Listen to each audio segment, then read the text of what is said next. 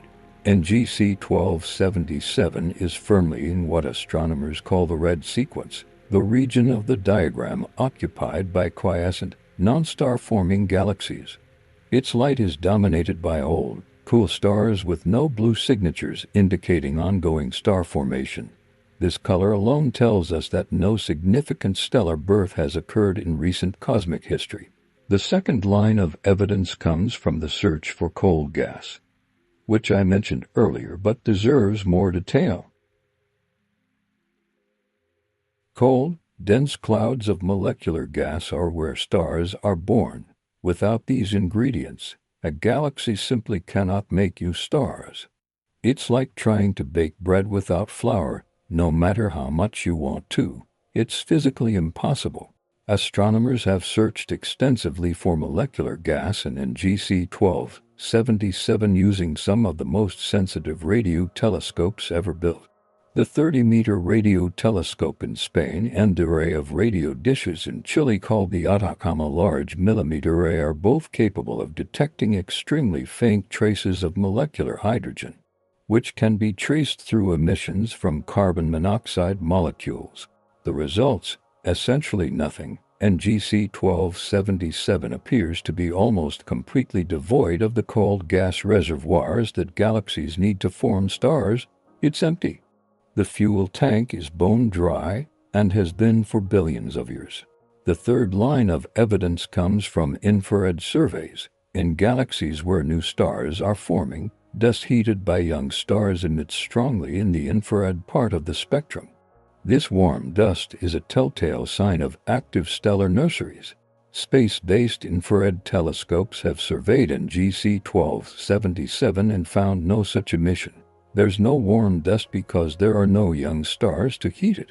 The galaxy's environment is cold, sterile, and quiet.